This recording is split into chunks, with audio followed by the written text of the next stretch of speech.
क्या शिवराज सरकार पूरा कर पाएगी अपना कार्यकाल? क्या कांग्रेस फिर लौटेगी सत्ता में?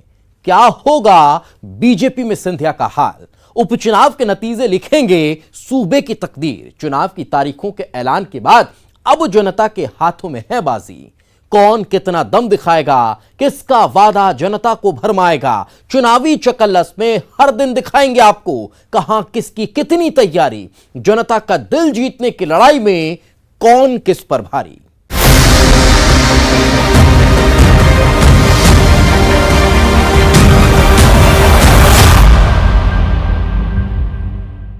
आपने कई फिल्मों के सीक्वल देखे होंगे, लेकिन उपचुनाव में इन 2 सीटों की इस सियासी फिल्म पर गौर फरमाइए, जहां सियासी फिल्म का प्लॉट वही है, लेकिन किरदार बदल गए हैं, चेहरे बदल गए और उनकी सियासी स्क्रिप्ट भी। बीजेपी को कोसने वाले अब फूल की तारीफों के पुल बांध रहे हैं और कांग्रेस के खिलाफ मोर्चा खोलने वाले कह रहे हैं कांग्रेस को जिताना है, हाथ को मजबूत बनाना है। आप भी देखिए डबरा और ग्वालियर पूर्व में चुनाव का ये अजब रंग। बदल गए दल, बदल गए सुर, बदले बदले से नेताजी नजर आते हैं।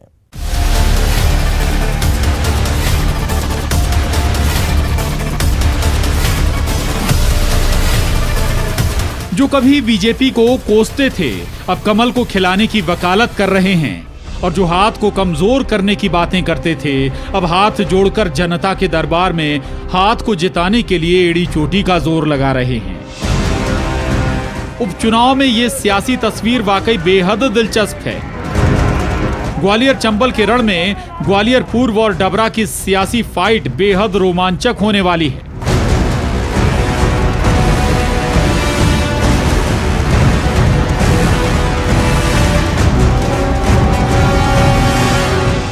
हालांकि इन सीटों पर बीजेपी ने उम्मीदवार तय नहीं किए हैं, लेकिन डबरा से मंत्री इमरती देवी का नाम तय है, तो वहीं ग्वालियर पूर्व में पूर्व विधायक मुन्ना लाल गोयल का नाम लगभग फाइनल है।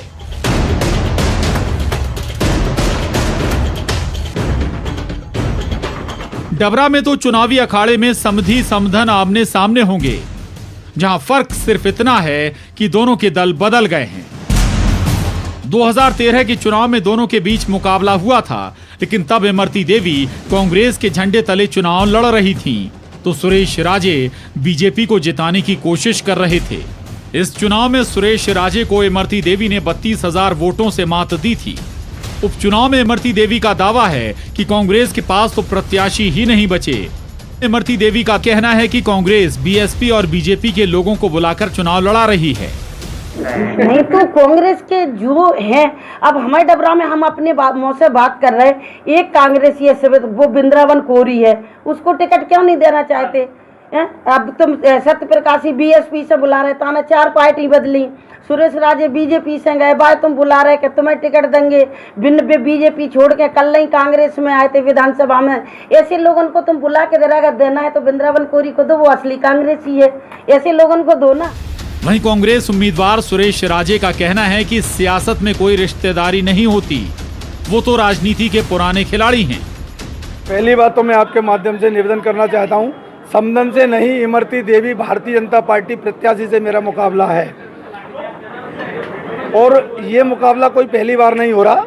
ये जो कहते हैं ना रिश्तेदारी, तो मेरी सुरेश राजे की पहचान खुद की है।